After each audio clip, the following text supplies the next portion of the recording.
Hello student, मैं सुनील कुमार आपके chemistry teacher.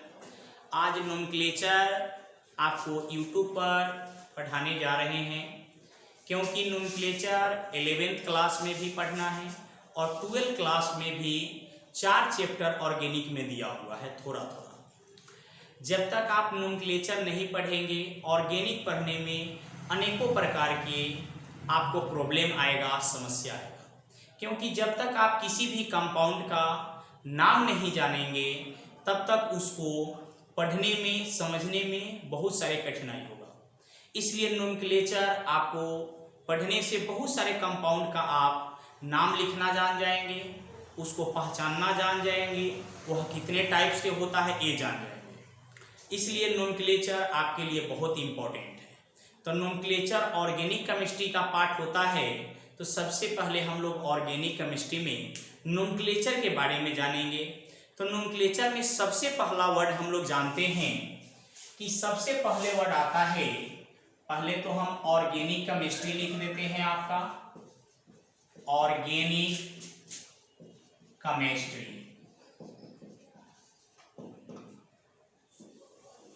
इसमें सबसे पहले हम बताएंगे आपको कि कार्बन प्लस हाइड्रोजन,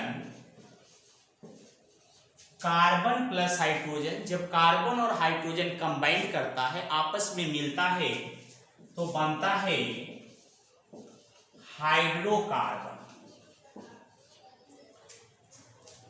कार्बन को हम लोग C से डिनोट करते हैं, हाइड्रोजन को हम लोग H से डिनोट करते हैं, लेकिन यहाँ पे 4H ले रहे हैं, 4H ले रहे हैं।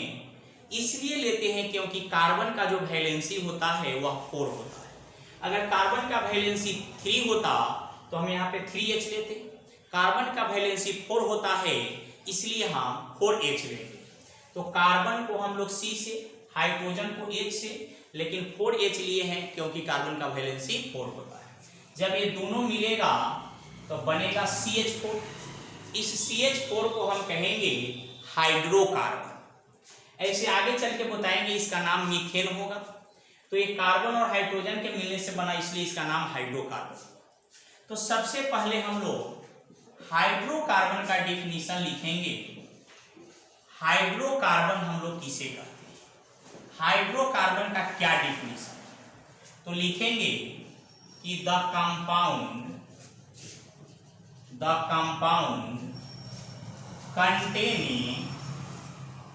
containing carbon and hydrogen is called hydrocarbon. आपको यह डेफिनेशन नोट करके उसके नीचे इसको नोट कर लेना है। जल्दी से आप लोग इसका स्क्रीनशॉट लीजिए।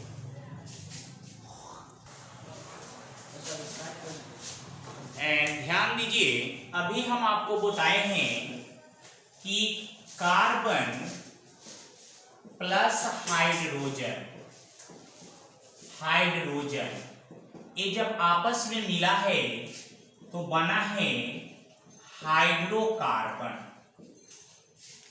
कार्बन को हम लोग C से डिनोट किए हैं और हाइड्रोजन को हम लोग H से, लेकिन 4H लिए थे क्योंकि कार्बन का वैलेंसी 4 होता है।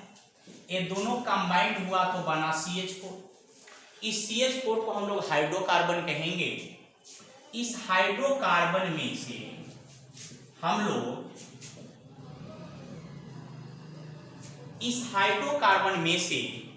एक हाइड्रोजन को हटाएंगे, उसके जगह पे दूसरा कोई ग्रुप हम लोग जोड़ देते हैं, ऐड कर देते हैं। इसमें से हम लोग हाइड्रोजन हटा दें। जब कंपाउंड में से कोई भी चीज हटाया जाता है तो उसको माइनस से दिखाते हैं, जब उसमें कुछ ऐड किया जाता है तो प्लस से लिखते हैं। यानी इसमें से CH4 में से एक हाइड्रोजन हट रहा है और एक क्लोरीन ऐड हो रहा है।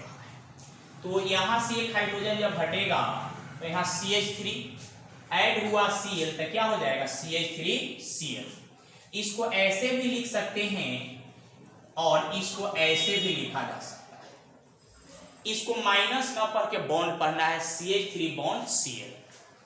इसमें से हाइड्रोजन को हटाकर यदि हम यहाँ पर Br ऐड करें तो क्या हो जाएगा, CH3 Br। अगर इसी में से हाइड्रोजन को हटाकर यदि CHO को ऐड किया जाए तो क्या हो जाएगा, CH3 CHO। अगर इसी में से हाइड्रोजन को हटाकर COOH ऐड किया जाए तो क्या हो जाएगा, CH3 COOH। अब जो ये बना या यह बना या यह बना या यह बना, इस सब को कहा जाता है derivative of hydrocarbon. Derivative of hydrocarbon, derivative of hydrocarbon, derivative of hydrocarbon. यहां पे नहीं दिख रहा होगा इसलिए हम नीचे लिख लेते हैं, हाइड्रोकार्बन,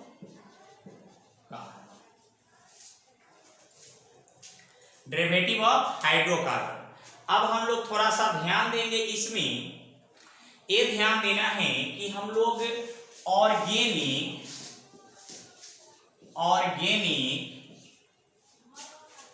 ऑर्गेनिक कंपाउंड का क्या डेफिनेशन है। ऑर्गेनिक कंपाउंड्स हम किसे कहेंगे?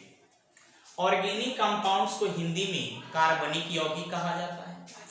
ऑर्गेनिक कंपाउंड का डेफिनेशन है कि हाइड्रोकार्बन और ये हाइड्रोकार्बन के डेरिवेटिव्स है, तो हाइड्रोकार्बन और हाइड्रोकार्बन के डेरिवेटिव्स को ऑर्गेनिक कंपाउंड कहते हैं।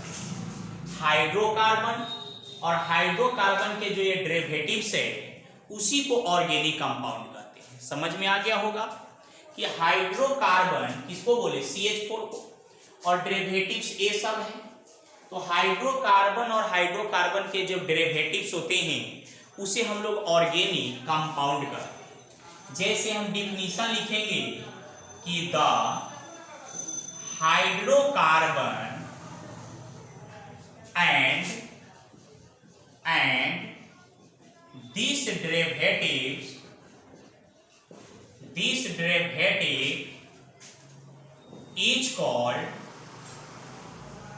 is called hydrocarbon. एग्जाम्पल भी यदि हम लिखना चाहें तो लिख सकते हैं CH4 C2H6 C3H8 जिसमें आपको कार्बन और हाइड्रोजन रहेगा उसे हम लोग हाइड्रोकार्बन कहेंगे। इसका हम लोग स्क्रीनशॉट ले लेते हैं, उसके बाद फिर हम आगे बढ़ेंगे।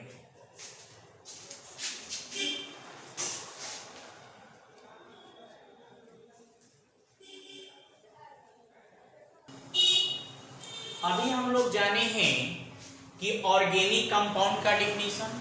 अब हम लोग जानेंगे ऑर्गेनिक केमिस्ट्री किसे कहते हैं। ऑर्गेनिक केमिस्ट्री का क्या डेफिनेशन है। तो ऑर्गेनिक केमिस्ट्री हम लोग लिखेंगे कि ऑर्गेनिक केमिस्ट्री, इसको हिंदी में कार्बनिक रसायन कहते हैं। तो ये हाइड्रोकार्बन और यह जो हाइड्रोकार्बन का डेरिवेटिव्स है उसके बारे में स्टडी करना, उसके बारे में पढ़ना ऑर्गेनिक केमिस्ट्री कहलाता है। हाइड्रोकार्बन और हाइड्रोकार्बन के डेरिवेटिव्स के बारे में स्टडी करना, पढ़ना ऑर्गेनिक केमिस्ट्री कहलाता है। जैसे एक एग्जाम्पल हम दिखाते हैं कि एक हम बुक खरीद कर लाए, उस बुक का नाम है ऑर्गेनिक केमिस्ट्री, और उसके अंदर में जो हम पढ़ेंगे उसको कहेंगे ऑर्गेनिक केमिस्ट्री। फिर से सुन लीजिए कि जैसे एक आपको हाइड्रोकार्बन ये सब है, इसका नाम है ऑर्गेनिक कंपाउंड, लेकिन इसके बारे में जो हम स्टडी करेंगे कि किससे रिएक्शन करता है, ये किससे रिएक्शन नहीं करता है, इसका कलर क्या है, इसका स्मेल क्या है, इसका ऑर्डर क्या है, इसका स्वाद क्या है, ये सब चीज़ इसके बारे में यदि स्टडी करेंगे, पढ़ेंगे तो ऑर्गेनिक केमिस्ट्री कहलाएगा। इसका सिर्फ नाम हो गया ऑर्गेनिक कंपाउंड। जैसे आप, हमारा नाम हो गया सुनील कुमार, और हमारे बारे में आप यदि पढ़ते हैं कि हम खाने में क्या पसंद करते हैं, हम कहाँ घूमना पसंद करते हैं, हम क्या क्या करना पसंद करते हैं, कि हम पढ़ाना पसंद करते हैं या नहीं करते हैं, ये माने मेरे बारे में जो जो आपको जानकारी मिलेगा वो हो गया ऑर्गेनिक केमिस्ट्री, और सिर्फ मेरा नाम हो गया सुनील कुमार, वो हो गया ऑर्गेनिक कंपाउंड। बात समझ के? यानी ये जो कंपाउंड है हाइड्रोकार्बन और उसका डेरिवेटिव, इसका नाम है ऑर्गेनिक कंपाउंड, लेकिन इसके बारे में जो हम स्टडी कर रहे हैं कि किससे रिएक्शन करता है, इसका स्ट्रक्चर क्या है, इसका कलर क्या है, इसका टेस्ट क्या है, इसका यूज क्या है, तो ये सब हो गया ऑर्गेनिक केमिस्ट्री। तो इसका डिफिनीशन लिखेंगे कि द स्टडी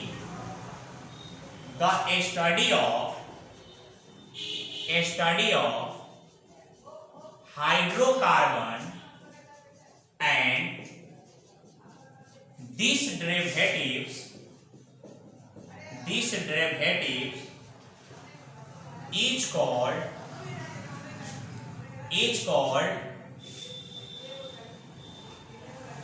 ऑर्गेनिक केमिस्ट्री। चलिए इस डिफिनीशन को भी आप नोट कर लीजिए, जल्दी से इसका स्क्रीनशॉट लीजिए तो हम आगे बढ़ते हैं। अब हम लोग को जानना है feature of carbon.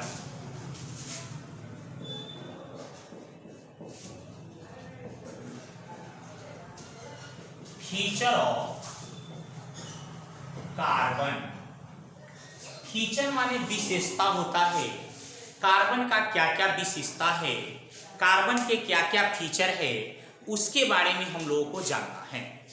Feature of carbon, तो कार्बन को मेन रूप से तीन फीचर होता है। सबसे पहला फीचर होता है कि कार्बन जो होता है वह टेट्राहेड्रल बॉन्ड बनाता है। टेट्राहेड्रल का मतलब है कि कार्बन जो है वह 4 बॉन्ड बनाता है।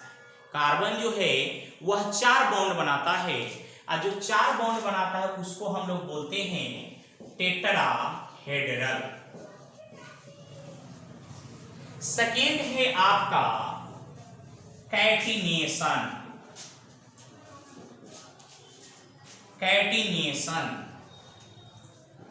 कैटिनेशन क्या होता है? कैटिनेशन का मतलब है यदि आप एक कार्बन एटम को यहां रख देते हैं तो सेल अपने आप वो बहुत सारे कार्बन एटम का एक चेन बना लेता है, बहुत सारे कार्बन एटम से वह जुड़ने लगता है। इसी प्रॉपर्टीज को हम कैटिनेशन कहते हैं। तो यहां लिखेंगे कि cell linkage, self linkage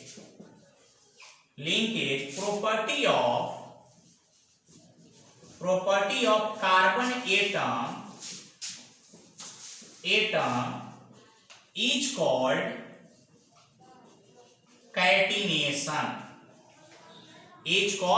catenation. इसका आप स्क्रीनशॉट जल्दी से लीजिए।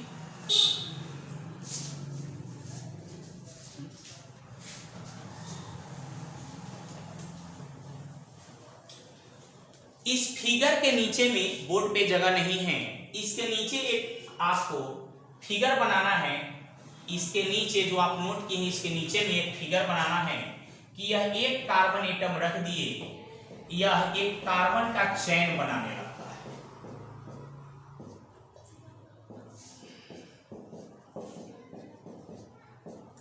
इसी प्रॉपर्टीज को बोला जाता है कैटिनेशन।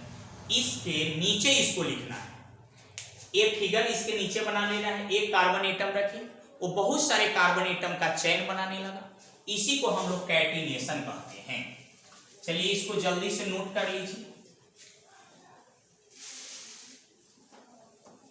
थर्ड आपका आता है मल्टीपुल बॉन्ड।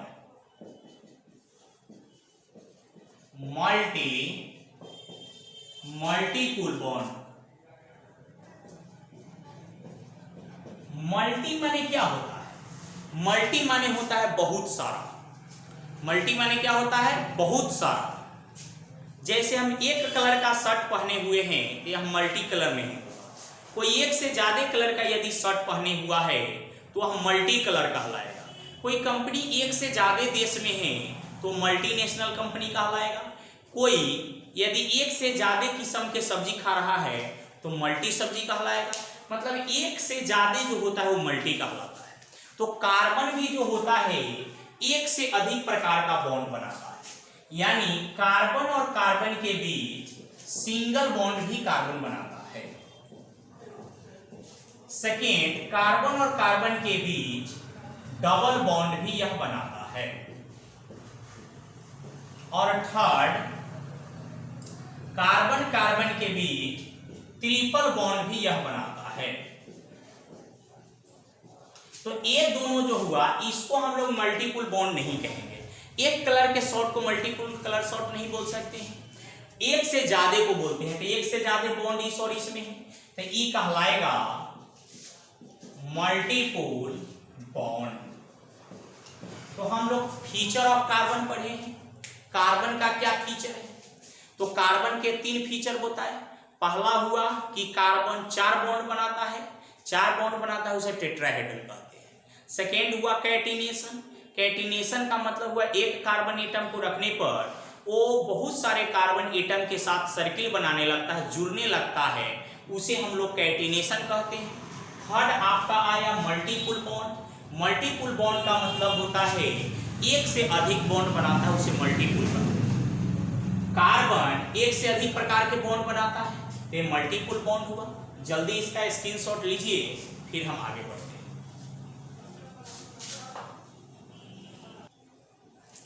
अब हम लोग आगे पढ़ेंगे रिप्रेजेंटेशन ऑफ ऑर्गेनिक कंपाउंड।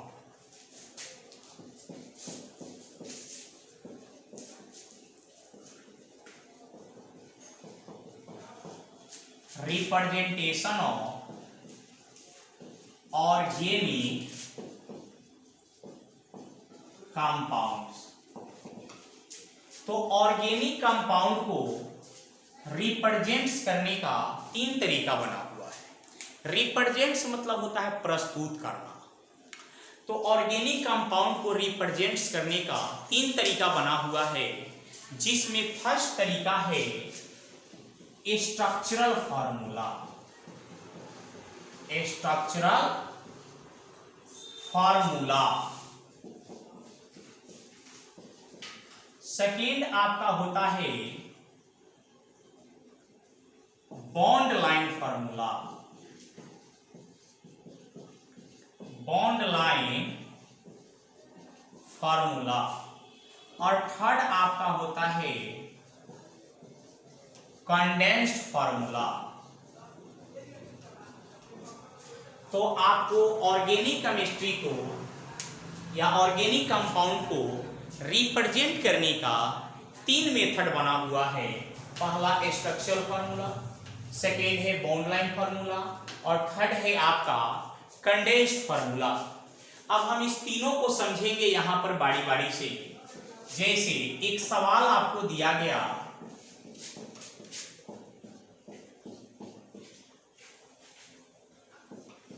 ये सवाल है कार्बन अभी बताए हैं कि 4 बॉन्ड बनाता है। यह कार्बन कितना बॉन्ड बना रहा है? 1 बॉन्ड। तो 4 बॉन्ड बनाता है, 1 बन गया, कितना बचा? 3। तो जितना बॉन्ड बच जाता है उतना हाइड्रोजन ऐड कर देते हैं। यह कार्बन इधर से 1 और एक इधर से 2 बॉन्ड बना लिया। बनाना कितना चाहिए? 4 में 2 बन गया तो यहां बचा कितना? 2। यह कार्बन एक इधर से, एक इधर से और एक इधर से 3 बॉन्ड बना लिया। बनाता कितना है? 4। 4 में 3 बन गया तो बचा कितना? 1। यहाँ 1 हाइड्रोजन ऐड करेंगे। यह कार्बन 1 बॉन्ड बनाया हुआ है, बनाता कितना है? 4। 4 में 1 बन गया, बचा कितना? 3। तो 3 हाइड्रोजन ऐड हो जाएगा। यह कार्बन 2 बॉन्ड बना लिया है तो और कितना बनाएगा? 2, क्योंकि टोटल बनाता कितना है? 4। यह कार्बन 1 बना लिया तो और कितना बनाएगा? 3। तो इसी फार्मूला को लोग स्ट्रक्चरल फार्मूला बोलता है। Structural formula. Bond line formula में हम ये स्ट्रेट लाइन के कार्बन को काउंट कर लेते हैं। कितना है 1 2 3 4 5। यहां हम कलम रखेंगे और एक मान लेंगे 1 2 3 4 5 हो गया। 5 कार्बन स्ट्रेट लाइन में था। यहाँ जितना ही कोड दिख रहा है ये सब कार्बन एटम है, मतलब ये CH3A हो गया, CH2A हो गया, CHA हो गया, CH2A हो गया और CH3A हो गया। ये बच गया है, कै नंबर पे है 1 2 3 पे है ऊपर। तो यहाँ देखिए 1 2 3 यहाँ रहा है ना, तो CH3 एक कार्बन वाला रहेगा तो ऐसे कर दो, उसमें ऊपर है इसमें नीचे आया उससे कोई फर्क नहीं पड़ेगा। इसको बोलेंगे bond line formula, bond line formula. Third है कंडेंस्ड फार्मूला। कंडेंस्ड फार्मूला में बॉन्ड नहीं दिखाते हैं, जैसे CH3 को CH3 लिखेंगे, बॉन्ड ना दिखाकर फिर CH2 लिखेंगे, फिर CH लिखेंगे, और जो ऊपर में होगा उसको ब्रैकेट में लिख देते हैं, फिर क्या लिखेंगे CH2, फिर उसके बाद क्या है CH3। इसको हम बोलते हैं कंडेंस्ड फार्मूला, कंडेंस्ड फार्मूला। चलिए इसका जल्दी से स्क्रीनशॉट लीजिए, फिर हम क्या करेंगे इसके आगे एक दो और सवाल कराएंगे जिससे आपको पूरा क्लियर हो जाए। आगे एक और हम सवाल बनाएंगे, जैसे हमको कोई इस तरह से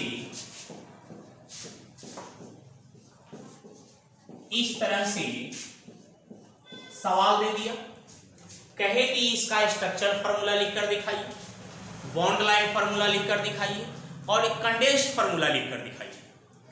तो सबसे पहले यहां आएंगे और यह कार्बन कितना बॉन्ड बना रहा है, एक कार्बन बॉन्ड कितना बनाता है 4, उसमें एक बन गया, बचा कितना 3। तो यहां पर जितना बचता है उतना हाइड्रोजन ऐड करते हैं।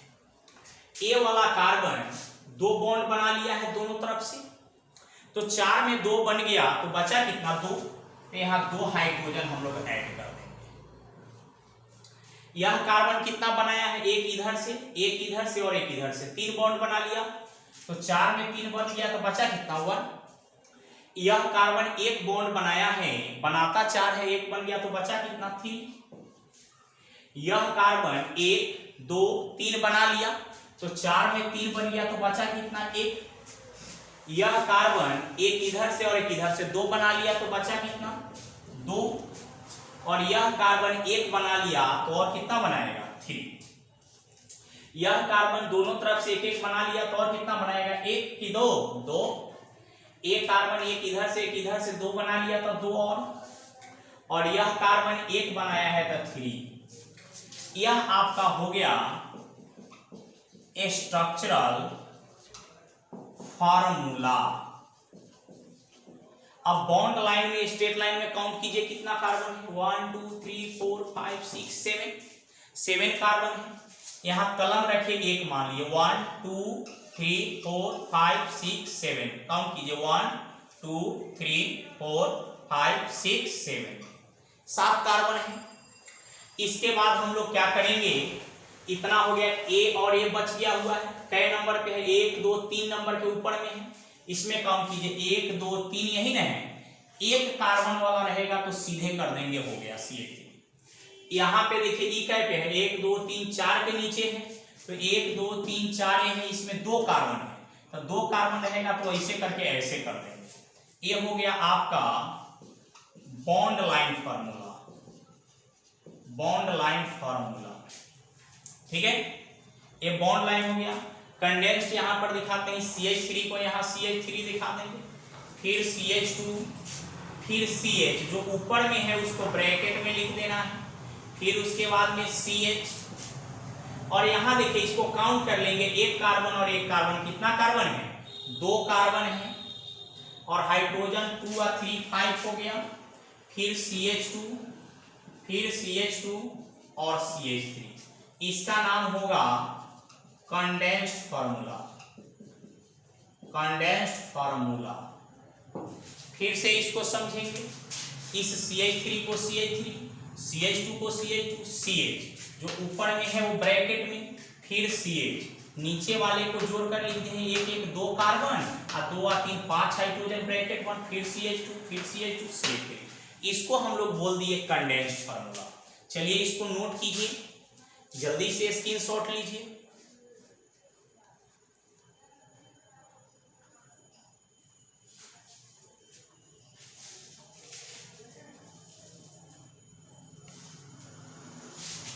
स्क्रीनशॉट जल्दी कीजिए। अब हम लोग जानेंगे कि हाइड्रोकार्बन जो होता है उसको दो भाग में डिवाइड किया गया है। हाइड्रोकार्बन दो टाइप्स के होते हैं। फर्स्ट नंबर होता है आपका सेचुरेटेड हाइड्रोकार्बन, सेचुरेटेड हाइड्रोकार्बन। और सेकेंड होता है आपका अनसेचुरेटेड हाइड्रोकार्बन। हाइड्रोकार्बन दो प्रकार के हो गया, saturated hydrocarbon, unsaturated hydrocarbon. Saturated hydrocarbon पहचानने का तरीका है कि कार्बन और कार्बन के बीच सिंगल बॉन्ड हो। कार्बन और कार्बन के बीच सिंगल बॉन्ड होगा तो उसे सेचुरेटेड कहेंगे। यदि कार्बन और कार्बन के बीच डबल बॉन्ड हो या कार्बन और कार्बन के बीच ट्रिपल बॉन्ड हो तो उसे हम लोग अनसेचुरेटेड कहेंगे। हाइड्रोकार्बन दो टाइप्स के हुए, saturated hydrocarbon, unsaturated hydrocarbon. Carbon और कार्बन के बीच सिंगल बॉन्ड होगा तो सेचुरेटेड बोलेंगे। कार्बन और कार्बन के बीच डबल या ट्रिपल हो तो उसको हम लोग अनसेचुरेटेड हाइड्रोकार्बन बोलेंगे। फिर थोड़ा आगे देखा जाए,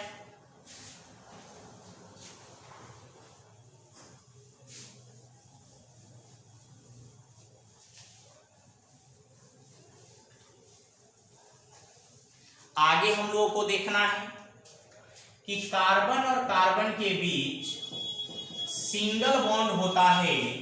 कार्बन और कार्बन के बीच सिंगल बॉन्ड उसको हम लोग एल्केन कहते हैं। कार्बन और कार्बन के बीच डबल बॉन्ड वाले को एल्कीन कहते हैं। कार्बन और कार्बन के बीच ट्रिपल बॉन्ड वाले को एल्काइन कहते हैं। याद रखिएगा, बहुत बच्चे एल्केन, एल्कीन और एल्काइन में बहुत कंफ्यूज होते हैं।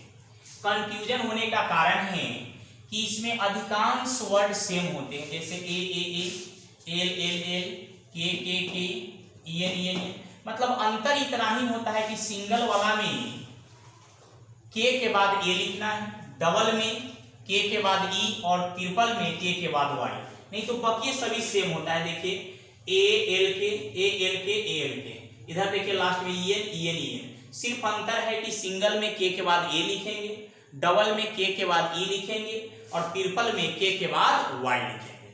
फिर हम लोग थोड़ा सा आगे बढ़ेंगे, इसका स्क्रीनशॉट जल्दी कीजिए। हम थोड़ा आगे बढ़ेंगे, आपको मिटा रहे हैं इसे। अब आगे हम लोग को ये पढ़ना है नोमेनक्लेचर, जो हम लोग को पढ़ना है। ये सारे बात बेसिक में है और पढ़ना और जानकारी रखना बहुत जरूरी है। नोमेनक्लेचर को हिंदी में हम लोग नामकरण कहते हैं। किसी का नाम लिखना नोमेनक्लेचर कहलाता है। नोमेनक्लेचर जो होता है वह दो प्रकार के होता है, उसको दो भाग में डिवाइड किया गया है। नोमेनक्लेचर आपको दो प्रकार के होता है। फर्स्ट होता है IUPAC नेम और सेकेंड होता है कॉमन नेम। तो आपका नोमेनक्लेचर दो टाइप्स के हुए, IUPAC name and common name. IUPAC name क्या होता है, इसको लिखने के लिए फिक्स रूल बना हुआ है, निश्चित रूल बना हुआ है, नियम बना हुआ है। लेकिन कॉमन नेम लिखने का कोई भी रूल रेगुलेशन नहीं बना है, इसको लिखने का कोई रूल नहीं है। इसको लिखने का रूल बना हुआ है, नियम बना हुआ है। तो यहां पर हम लिखेंगे कि based on a fix rule, इसको लिखने का फिक्स रूल है। और इसमें लिखेंगे हम कि does not based on a fix rule, मतलब इसको लिखने का कोई फिक्स रूल नहीं है, इसको लिखने का फिक्स रूल है। आईयूपीएसी का फुल फॉर्म आप जानते हैं। आई का मतलब होता है इंटरनेशनल, यू का मतलब होता है यूनियन, पी का मतलब होता है प्योर, ए का मतलब होता है अप्लाइड और सी का मतलब होता है केमिस्ट्री। तो आप आईयूपीएसी का फुल फॉर्म जाने, आईयूपीएसी का फुल फॉर्म जाने। आई का मतलब इंटरनेशनल, यू का मतलब यूनियन, टी का मतलब प्योर, ए का मतलब अप्लाइड और सी का मतलब केमिस्ट्री। इसका जल्दी स्क्रीनशॉट लीजिए, तब हम लोग आईयूपीएसी नेम चालू करेंगे। स्क्रीनशॉट आप लोग ले लिए होइएगा। अगर इसका स्क्रीनशॉट आप ले लिए हैं तो हम लोग अब आगे बढ़ेंगे आईयूपीएसी नेम की तरफ। सबसे पहले हम लोग को आईयूपीएसी में पढ़ना है आईयूपीएसी नेम ऑफ एल्केन। सबसे पहले आएगा कि एल्केन हम कैसे पहचानेंगे कि कौन एल्केन है कौन एल्केन नहीं है। तो एल्केन अभी बताया गया है, पहचानने का तरीका है कि कार्बन और कार्बन के बीच सिंगल बॉन्ड रहेगा तो एल्केन कहेंगे। एल्केन का जनरल मॉलिक्यूलर फार्मूला CnH2n+2 होता है। एल्केन का जनरल मॉलिक्यूलर फार्मूला CnH2n+2 होता है। वेयर मतलब जहां n के जगह पे 0 नहीं ले सकते, कम से कम 1 2 3 4 5 6 7 सो ऑन, आप जहां तक इच्छा करे लीजिए। इसके बाद आता है सफिक्स। सफिक्स का मतलब होता है कि जो किसी भी वर्ड के लास्ट में जुड़ता है, जो किसी के वर्ड कहाँ जुड़ता है, लास्ट में, किसी भी वर्ड के लास्ट में जुड़ता है उसे हम सफिक्स कहते हैं। तो एल्केन में सफिक्स ANE होता है। और इसका प्रीफिक्स का मतलब होता है जो किसी भी वर्ड के पहले जुड़े, किसी भी वर्ड के पहले जुड़े। तब पहले जुड़ने वाले में आपका डाई, ट्राई, टेट्रा, पेंटा, एटीसी। चलिए एल्केन पहचानना सीखे कि कार्बन और कार्बन के बीच सिंगल बॉन्ड है तो इसे एल्केन कहेंगे। इसका जनरल मॉलिक्यूलर फार्मूला होगा CnH2n+2, जहां n के जगह पे 0 नहीं ले सकते हैं, 1 2 3 कम से कम 1 लेना होगा, नेचुरल नंबर। सफिक्स का मतलब होता है जो किसी भी वर्ड के अंत में जुड़ता है, लास्ट में, तो इसका सफिक्स क्या होगा ANE। और प्रीफिक्स का मतलब होता है जो किसी भी वर्ड के पहले जुड़े, तो पहले जुड़ेगा डाई, ट्राई, टेट्रा, पेंटा, ETC। आज यहीं तक रहेगा, इसके आगे आपको अगले क्लास में पढ़ाया जाएगा। ऐसे आप जान जाइए, यहाँ पे हम लिख देते हैं केमिस्ट्री के लैंग्वेज में 1 को मोनो लिखा जाता है।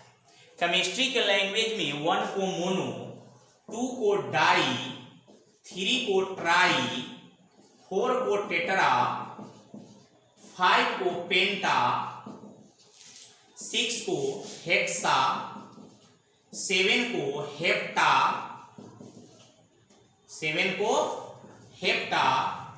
8 को ऑक्टा, 9 को नोना और 10 को डेका लिखा जाता है। आज हम लोग यहीं तक पढ़ेंगे। इसके अगले वीडियो में इससे आगे इस एल्केन पर हम लोग विशेष चर्चा करेंगे, नाम लिखना सीखेंगे। बहुत इंपॉर्टेंट होगा अगला वीडियो। आप इसको देखेंगे, अपने कॉपी में नोट्स बनाते चलेंगे, क्योंकि नोमेनक्लेचर बहुत इंपॉर्टेंट होता है। जिनको नोमेनक्लेचर सही से नहीं आएगा उनको ऑर्गेनिक केमिस्ट्री पढ़ने में बहुत सारी परेशानी होगा। नाम ही जैसे आपको कहा जाएगा मीथेन से आप बनाइए अल्कोहल, तो आप मीथेन जानेंगे तब ना बनाएंगे अल्कोहल। तो बहुत सारे चीज आएगा, कन्वर्सन करना होगा, तो पहले नाम जानेंगे। नाम बहुत इंपॉर्टेंट है, इसलिए नोमेनक्लेचर आप ध्यान से पढ़ेंगे, नोट्स बनाकर पढ़ेंगे। चलिए ठीक है, हम लोग फिर मिलेंगे अगले क्लास में।